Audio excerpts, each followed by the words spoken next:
We're into mid-June now. The crops are pretty much coming out of the ground, so it's time to take a look at them. We're going to do that today on our Allied Cooperative program. Tyler Prudlick is with us from the Hickston Mill with Allied, and Tyler, an agronomist.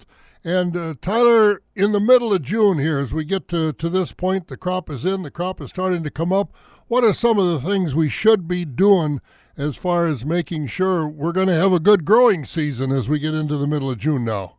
Right now, I guess finish up post-herbicide applications. With that said, unfortunately, most programs aren't. One program doesn't fit every field. We got to be sure to be going out and scouting fields prior to pulling into them with the sprayer, especially as application starts to get a little more challenging because of weather conditions that we've had here recently. A small change in herbicide selection or rates can make a big difference. Not getting relaxed about that second pass soybean program. Right now, most of the soybean fields seem to be pretty clean. First pass seems to be working well and holding, but we need to make sure we keep those fields clean.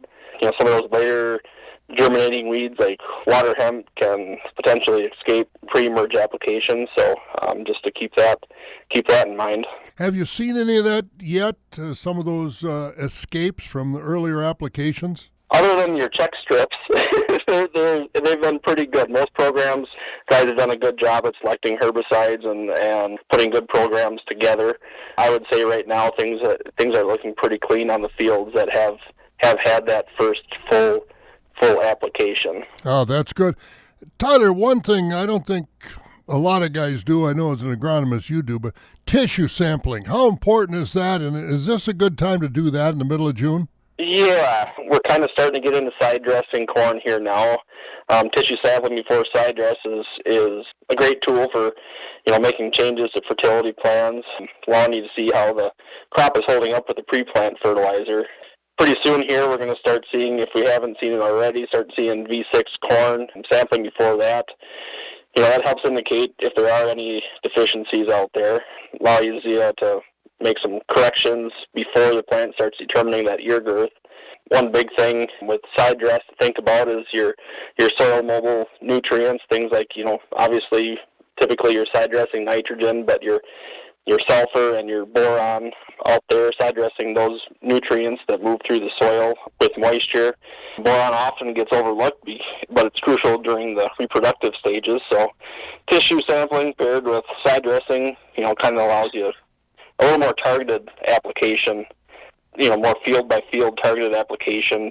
Have you seen, Tyler, with some areas I know you work, it's been dry. Other areas, as always, it's been more moist than we'd really like.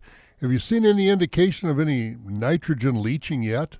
As of right now, I haven't seen a whole lot yet. The biggest thing right now, I think, is those roots getting down and getting a hold of that early application of nitrogen that's out there. We do need some heat. We are behind on heat units right now a little bit compared to what is normal.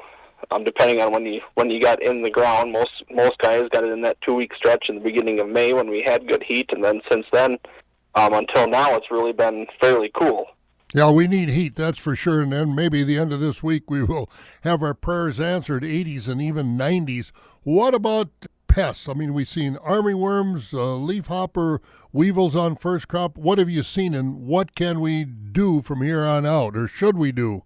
Yeah, mid to late June is a good time to start your weekly checks for like soybean aphids, checking the bottom of the leaves, typically like on the newest growth. Corn rootworm, you can focus on mostly fields with continuous corn or untraded corn varieties.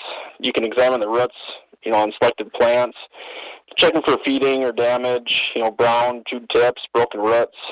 Soybean cyst nematodes are also something we can be scouting for here now by digging up roots, and make sure we're digging them up, not pulling them out. We can examine the roots, look for small white, lemon-shaped females on there. Now would also be a good time to start looking for disease as we start thinking about fungicides. We're not that far away from that.